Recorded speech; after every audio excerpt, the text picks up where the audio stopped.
હતા અમે તો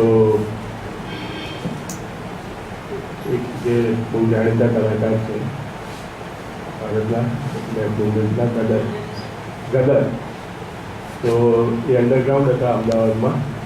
એમના ઉપર બધા કેસ થયા હતા અને બહુ બધા ગંભીર સવાલો હતા. તો અમદાવાદમાં અંડરગ્રાઉન્ડ રહેતા હતા. હું સ્વરૂપબેન એમની પાસે રોજ શીખવા જતા હતા. એમણે અમને પહેલો પાઠ શીખવાડેલો કે કલાકાર એને પહેલો પથ્થર પડે છે અને પહેલો માર પડે છે પાર્ટીના લીડરને પછી ખબર પડે છે. કારણ કે લીડરો બધા પાછળ બેઠા હોય છે હેડક્વાર્ટરમાં. કલાકાર પહેલો આગળ જઈને લોકોની વચ્ચે જે પાર્ટીનો મેસેજ છે એ આપે છે. એટલે એ પહેલી હરોળનો સૈનિક છે ટૂંકમાં. તો મેં કાલે બી માર્ક કર્યું, આજે બી માર્ક કર્યું કે પહેલી હરોળ હજુ બી ખાલી રહેશે. એટલે આપણે જો સૈનિક બનવાનું હોય તો પહેલી હરોળમાં જ આપણે આવી જવું જોઈએ. નેતાઓને પાછળ બેસવા દેવા જોઈએ કે ભાઈ તમે બેસો, બરાબર છે. ઓકે, આજની આપણે થોડીક વાત શરૂ કરી દઈએ. બસ આવી જાય છે.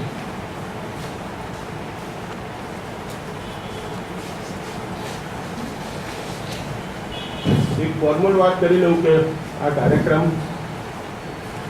ઇન્સાફ ઇન્ડિયન સોશિયલ એક્શન ફોરમ અને NSI ન્યૂ સોશિયાલિસ્ટ ઇનિશિયેટિવ આ બે ગ્રુપ તરફથી આયોજિત થયો છે. ઇન્સાફથી તમે લોકો થોડા ઘણા પરિચિત હશો.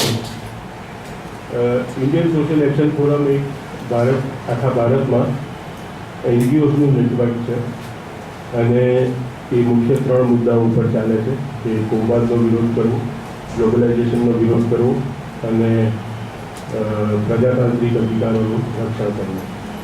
અને એના માટે જુદી જુદી પ્રવૃત્તિઓ લગભગ દેશના 14 રાજ્યોમાં કરે છે.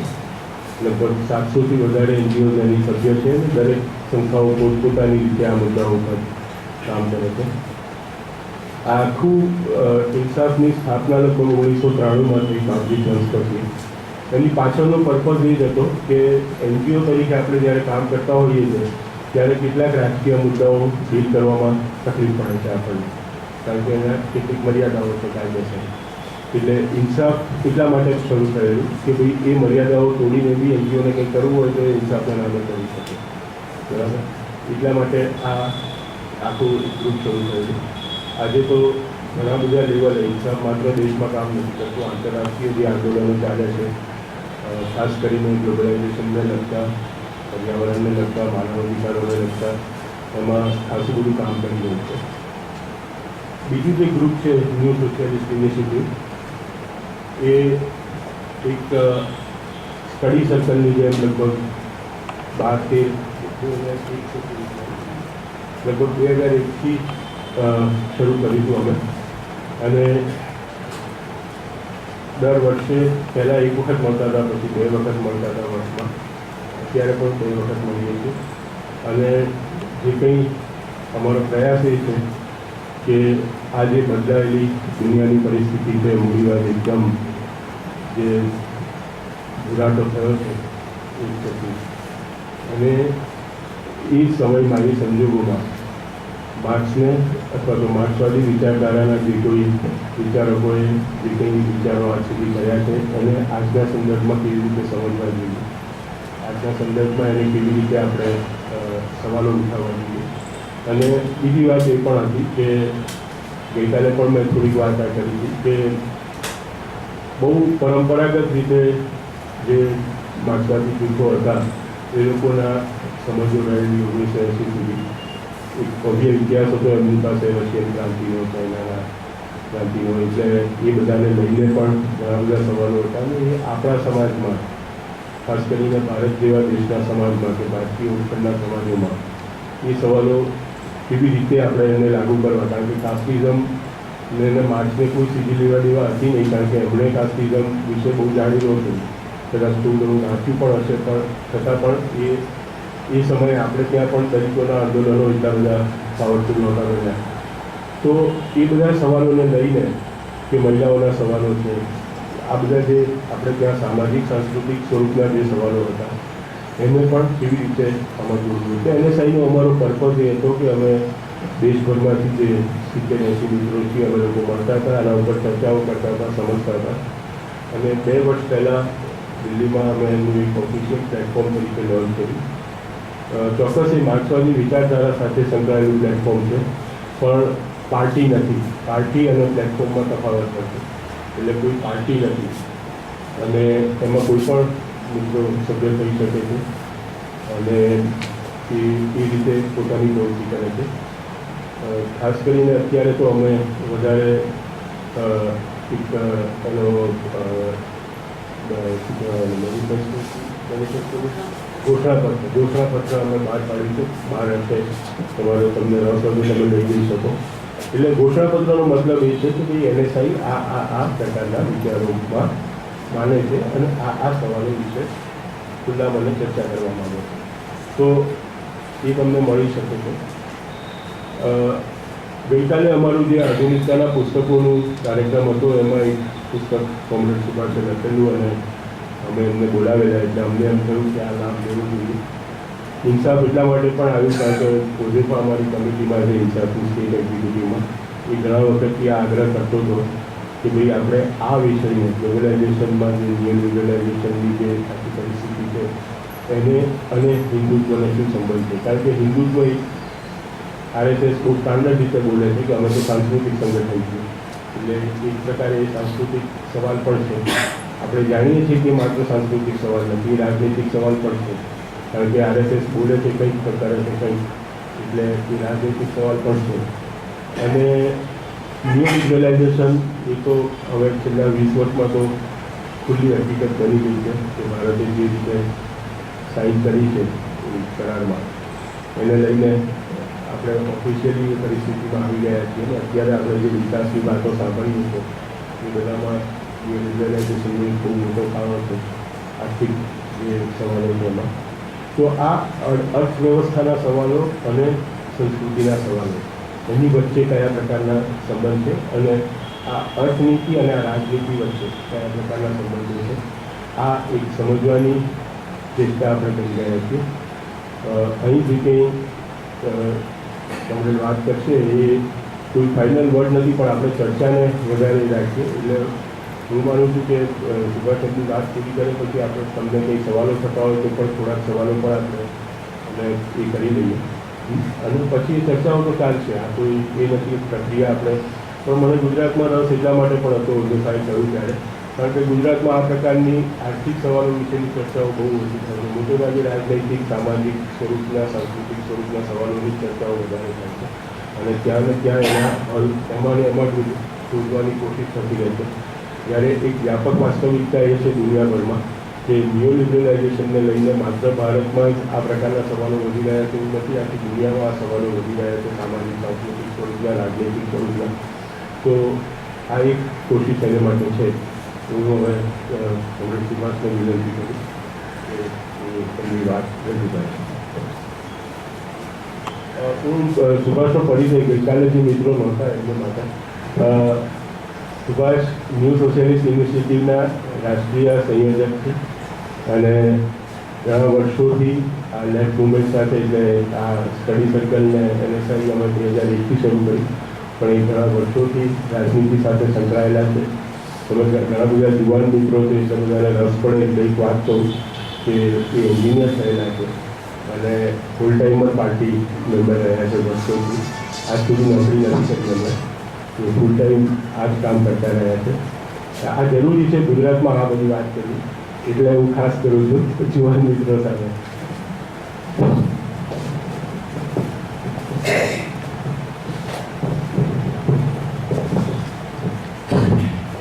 बहुत बहुत शुक्रिया प्रेम भाई, ये बात रखने का मौका देने के लिए।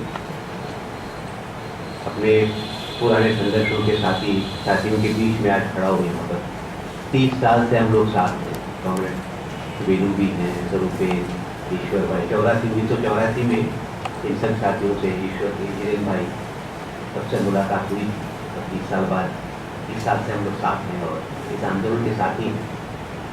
तो ऐसे साथियों के बीच जब बात रखना होता है, और नए साथी भी दिनेश हैं, हुज़ैफा हैं, तमाम बाकी सारे साथी। तो पुराने साथियों के बीच जब बात रखने का जब मौका होता है तो एक थोड़ी मन में बेचैनी इस तरह की होती है कि भाई सारे साथी अपने साथी जानते हैं 30 साल से हम कितने पानी में हैं, क्या है, कितना जानते हैं, नहीं जानते हैं।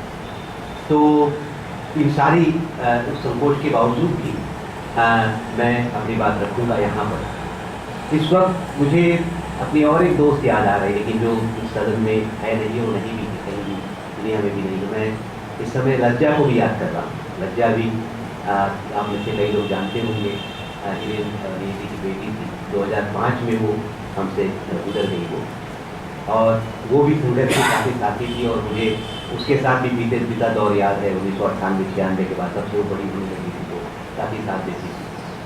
बहरहाल वो इन सारे साथियों को सलाम करते हुए और लज्जा को याद करते हुए मैं अपनी बात शुरू करूँगा। मैं पहले ही बताना चाहता हूँ कि मैं इस विषय का कोई जानकार नहीं, मतलब नवोदारवाद और हिंदुत्व का। मतलब जब हिरेन भाई ने इस प्रोग्राम की बात होने लगी थी और उन्होंने कहा कि किस विषय पे आप बात रखना चाहेंगे, तो उन्होंने खुद ही सजेस्ट किए, इस विषय को सजेस्ट किया था। लेकिन मैंने कहा कि मैं इस विषय का जब ज़्यादा नवोदारवाद के बारे में बहुत ज़्यादा खुद नहीं जानता हूँ, मतलब समझने की कोशिश करता हूँ साथियों से। हाँ, हिंदुत्व के बारे में थोड़ा बात रखता हूँ, दलित मुक्ति के प्रश्न पर मेरा सरोकार है तो बात रखता हूँ। लेकिन तो मैं अभी जो बात, मैं ये बात इसलिए स्पष्ट करना चाहता हूँ क्योंकि जो बात मैं रखूँगा एक टेंटेटिव बात है। मैं इस तैयारी की बैठने के लिए ब्लाउज पढ़ा, अपना अध्ययन किया और अपनी बातें, अपनी समझदारी साझा करूँगा। और जैसा कि हिरेन भाई ने शुरुआत में ही कहा कि ये बहस के लिए ओपन है, कोई अंतिम शब्द मेरे पास है और ज़्यादा बेहतर है कि इस पर बहस मुबासा और अधिक होता है, उतना अच्छा रहेगा। ये मकसद है इसी बात का। नवोदारवाद और हिंदुत्व के विषय पे जब भी बात हम लोग करना चाहते हैं तो एक जो मौजूदा परिदृश्य है, राजनीतिक परिदृश्य है, वो हमारे आंखों के सामने आ जाता है। एक ऐसा परिदृश्य जहाँ पर जो जिस तरह का दौर 16 मई के बाद हमारे मुल्क में तारीख हुआ, हमारे देश में बना है, हम ये देखते हैं कि जो उसका नवोदारवाद और हिंदुत्व का जो तालमेल है, हलमेल है, जो भी कह सकते हैं आप। जैसे हिंदी में कहावत चलती है, पहले से करेला ऊपर नीम चढ़, करेला का बहुत कड़वा पेड़ होता है, उस पर नीम चढ़ता है तो ज़्यादा। तो ये जो डेडली कॉम्बिनेशन हो सकता है, जो हमारे मुल्क में आज हमारे सामने है, और बहुत कम वक्त ऐसे होंगे हमारे मुल्क, हमारे देश में कि इतने कम समय में इतना कुछ हुआ हो। मतलब पिछले 5-6 महीने में देश में जितने बदलाव देखने में आ रहे हैं या जितने बदलावों की शुरुआत की गई है, हाल के वक्त में पिछले 20 साल में ऐसे बदलाव देखने को नहीं मिले थे। मैं पिछले आनंद पटवर्धन साहब ने पिछले दिनों एक तकरीर दी थी, व्याख्यान दिया था, तो उसके कुछ अंशों को आपके सामने, जो मुख्य बातें जो उन्होंने इस दौर के बारे में लिखी उसके बारे में आपके साथ साझा करना चाहूँगा। तो जैसे उन्होंने इंटरेस्टिंग बात, अभी दिल्ली में उनका व्याख्यान हुआ था, जो थोड़ा बहुत कोई नेट पर उसका आया था, तो वो कह रहे, उन्होंने लिखा है कि आनंद पटवर्धन जिन्होंने उन्होंने कहा कि we and our nation would define, आज के हालात के बारे में ही उनका व्याख्यान था।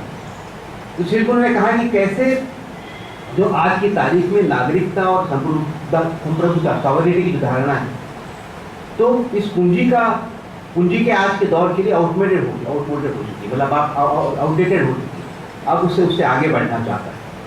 और संसाधन जो घट रहे हैं उस पर आप अधिकाधिक कैसे, उसके नियंत्रण कैसे पाना, उसके रास्ते में उसको लग रहा है कि नागरिकता की जो अवधारणा है बड़ी ये हो गई। वो दूसरा पॉइंट रखते हैं कि जिस तरीके से मनमोहन चिदम्बरम का आगमन कोई एक्सीडेंट नहीं था, वही हाल मोदी जी की विकास की विचारधारा का है। अगर if Modi did not exist he would have been invented, अगर मोदी नहीं होते तो उनको इन्वेंट किया जाता। मतलब वो आज की तारीख में इस पूंजीवादी व्यवस्था का जो तर्क है, जिस दिशा में जा रहा है, नवोदारवाद की दिशा में, जिसमें ऐसे किसी शख्सियत की ज़रूरत होगी और जितने बड़े पैमाने पर आम संसाधन लोगों को सौंपे जा रहे हैं। ये जैसे गुजरात की किताब का उन्होंने उल्लेख किया, स्टैंडर्ड 8वीं की किताब का उन्होंने उल्लेख किया, सोशल साइंस टेक्स्ट का। मतलब इस पूरे बदलावों को जो रैशनलाइज किया जा रहा है, जिसमें 8वीं की किताब में, गुजरात की सोशल साइंस की किताब है, और इकोनॉमी में जिसमें लिबरलाइजेशन, प्राइवेटाइजेशन, ग्लोबलाइजेशन को ही अंतिम समाधान बता दिया। आज की तारीख में अगर देश के सामने समस्याएं हैं, तो समस्याओं का समाधान 8वीं की किताब में, गुजरात की 210 किताब में कि कहा जाता है कि उदारीकरण का रास्ता, निजीकरण का रास्ता और वैश्वीकरण का रास्ता ही हमें मुक्ति दिला सकता है। और ये जो और इस नवोदारवाद के तहत जो चीज़ें सामने आ रही हैं, जो पर्यावरण को लेकर के जो छूटें दी जा रही हैं, ये उसके पहले अगर हम गौर करें कि यूपीए 1 की जो सरकार थी, जो आंदोलन यूपीए 2 की जो सरकार थी, जिसमें पर्यावरण के सवाल को लेकर के, जमीन भूमि अधिग्रहण के सवाल को लेकर के जो भी आंदोलन चले थे, उनका जो आंदोलन का जो दबाव था, उन दबावों के तहत ही सही उनको भूमि अधिग्रहण कानून को थोड़ा डाइल्यूट करना, मतलब थोड़ा टाइट करना पड़ा, जिसमें उनको कहना पड़ा था कि 80% लोग, गांव के लोग जब तक नहीं मंजूर करते हैं तब तक आप जमीन बड़े उद्योगों को सौंप नहीं सकते। पर्यावरण को लेकर के भी यूपीए 2 को थोड़ा जनता के दबाव को झेलना पड़ा। यह और भी यूपीए 2 निश्चित तौर पर कोई बहुत आदर्श सरकार नहीं थी। इसके बावजूद भी जन आंदोलन का जो दबाव उस सरकार पे था, जो भी चाहे वो मनरेगा के रूप में उन्होंने लागू किया, चाहे राइट टू इंफॉर्मेशन के रूप में लागू किया, अपने कारणों से लागू किया हो, ये सारे जो बदलाव उन्होंने लाए थे यूपीए 2 के सरकार, इस सारे बदलावों को रातों रात तोड़ दिया जाए। हम सभी जानते हैं कि मनरेगा को लेकर के जो Mahatma Gandhi national rural employment scheme है, जो गाँव तक रोजगार, 100 दिन का रोजगार की बात जो की गई थी, अब कहा जा रहा है कि 200 गाँव तक, 200 डिस्ट्रिक्ट को हम चयन करेंगे, या जमीन भी जिस तरह से सौंपेंगे बात को। और साथ ही साथ आपने ये भी गौर किया होगा कि राजस्थान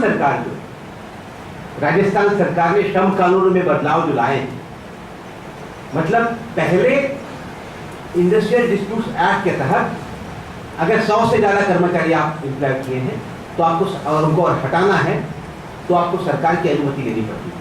राजस्थान सरकार ने अब कानून जो बनाया है, जिस पर अभी राज्यपाल की भी मंजूरी मिल गई है, 300 कर्मचारी अगर आप हैं, आपके पास है और आपको छांट सकते हैं, सरकार को भी पूछने की जरूरत है। उससे ज़्यादा कर्मचारी अगर आपने रखे हैं तो आप सरकार से पूछ लीजिए।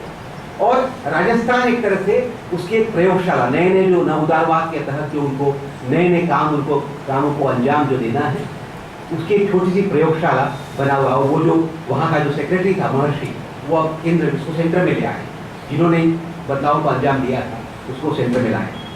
तो और ये जो किया जाए, या आपने गौर किया होगा कि ये जो मोदी अभी अमेरिका गए, अमेरिका जाने के एक दिन पहले उन्होंने जो नेशनल फार्मास्यूटिकल पॉलिसी जो थी उसको उस पर उन्होंने हटा दी, उसकी रोक हटा दी, जिसके तहत तमाम सारी जीवनावश्यक दवाएं हैं, आसमान छू है उसके दाम। जो कैंसर की दवा 2000 में मिलती थी, 20 गुना दाम उसके बढ़ गए। और भी बहुत सारी दवाओं के डिटेल्स में हम लोग जा सकते हैं कि किस दवा का कितना दाम बढ़ गया है, क्योंकि यूपीए 2 के तहत जो दबाव था, जिसके लिए उनको ये पॉलिसी बनानी पड़ी थी, अमेरिका जब मोदी जी जा रहे थे उसके एक दिन पहले उन्होंने इस पॉलिसी में भी बदलाव लाया। तो ऐसे बदलाव को हम देखते हैं, जो बदलाव उसके पहले बहुत कम समय में दिखाई दिए।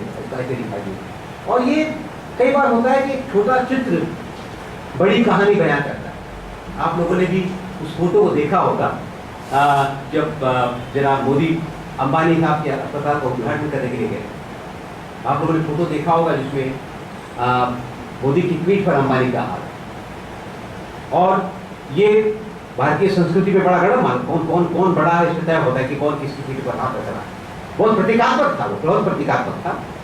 तो किसकी पीठ पर किसका हाथ है, ये इस जाहिर है 2009 हमें याद है, वाइब्रेंट गुजरात समिट जब यहाँ हो रहा था, तो मुकेश अंबानी साहब पहले वो शख्स थे जिन्होंने कहा था कि पीएम मटेरियल है, प्रधानमंत्री इनको बनना चाहिए। और पूरी वो उस मुहिम में वो जुड़ गए थे कि उनको कैसे प्रधानमंत्री बनना है। तो पीठ पर उनका हाथ 2009 से पहले से ही था और अब उसकी फीस मिल रही है। तो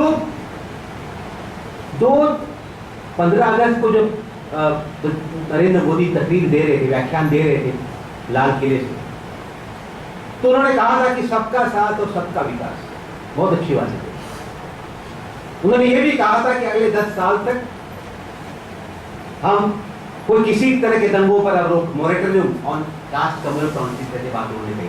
बंदगी का बात कहती हूँ। जब वो शपथ ले रहे थे तो उन्होंने संविधान को सबसे पवित्र किताब घोषित किया। जब वो, आप लोगों ने फोटो भी देखा होगा, जब संसद की चेहरे पर चढ़ रहे थे तो उन्होंने उसको छुआ हुआ भी था, पैर उसके, जैसे किसी मंदिर में घुसते हैं, प्रवेश करते हैं, उसको छुआ। तो एक तरफ ये सारी बातें, ये सारी बातें हैं, लेकिन अगर इस पूरी हुकूमत का निचोड़ देखें, जो भी चीज आज की तारीख में चल रही है हमारे सामने, मोटा मोटी दो बातें हमें दिखी, जिसकी बात हम विस्तार से और करेंगे, थोड़ा बहुत शुरू हमने किया ही।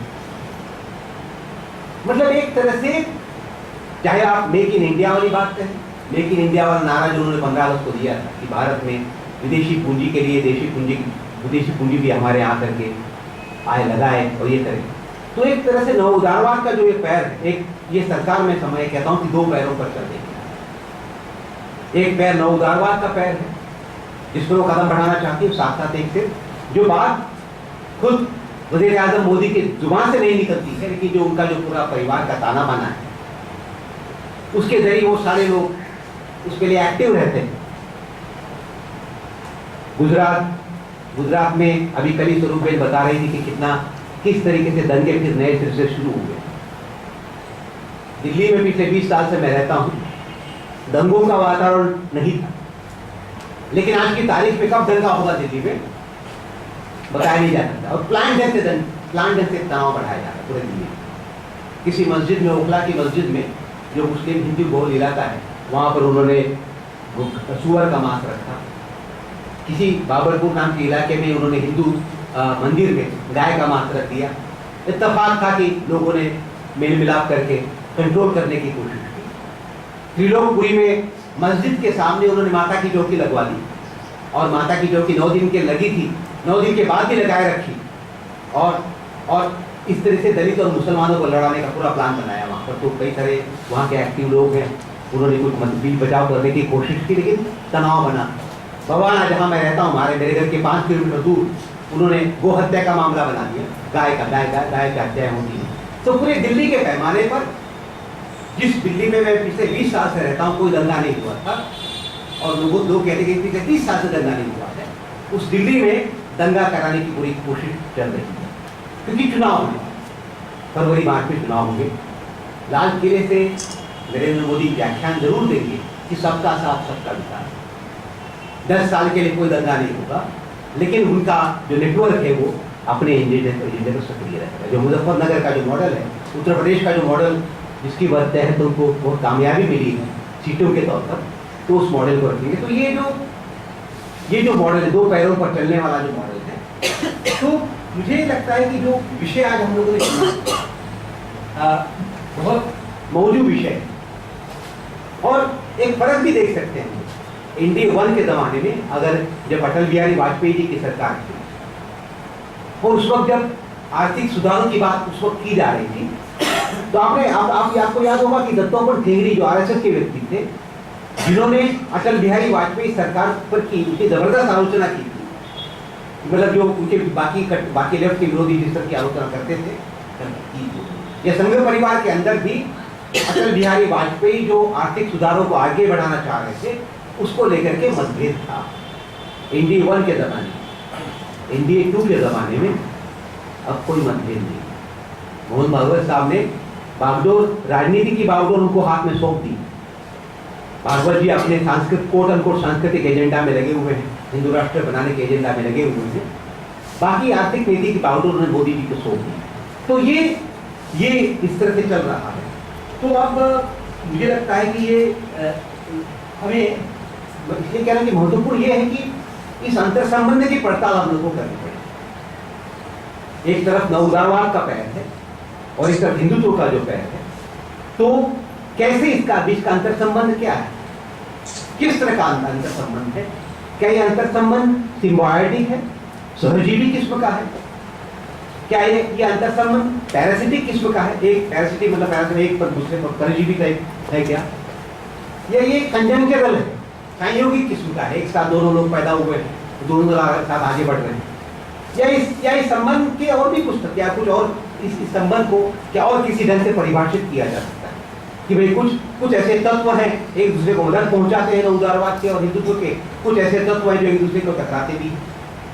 तो ये जरूरी ही लग रहा है, क्योंकि तभी हम आने वाले समय में जो रणनीति हमें बनानी, जो जो पूरे हालात जो मुल्क के बन रहे हैं, जिस तरीके से गरीबों के खिलाफ जो जंग छेड़ी है इस हुकूमत ने, गरीबों के जो अधिकारों के खिलाफ जो जंग छेड़ी है और गरीबों को बांटने की जो कोशिश की जा रही है, तो हमें इस अंतर संबंध की पड़ताल इसीलिए करनी चाहिए ताकि हम निदान ढूंढ सकें।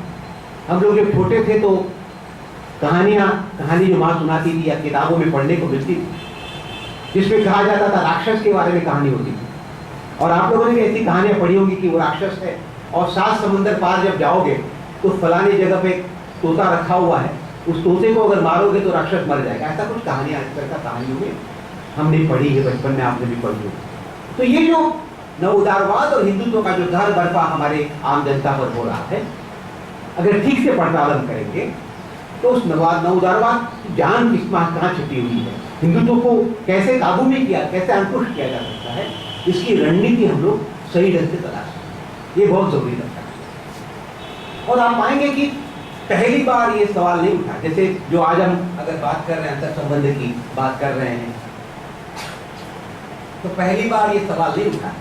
आप मुझे याद है कि 1992 में जब बाबरी मस्जिद गिराई गई, बाबरी मस्जिद गिराने का जो आंदोलन चला था, और उस वक्त पहली बार भारत के संदर्भ में पहली बार जब उसी वक्त आपको याद होगा कि 1991 में राव मनमोहन जोड़ी ने आर्थिक सुधारों की शुरुआत की थी, उस वक्त ये सवाल भारत में पहली बार उठा, क्योंकि उस वक्त 1947 के बाद से जो एक जिस तरह का इकोनॉमी का मॉडल हमारे देश में वेलफेयर स्टेट वाला मॉडल लागू किया गया था, तो 1990 में पहली बार, 91 में पहली बार उसमें उसको तोड़ने की शुरुआत हो गई, बाजार शक्तियों के हवाले लोगों को करने की शुरुआत हुई, मार्केट के लिए ज़्यादा फ्री और ट्रेड यूनियन अधिकारों पर हमने जो भी हम मॉडल नवउदारवाद के जो अलग तत्व हो सकते हैं, उनकी पहली शुरुआत उस वक्त हुई।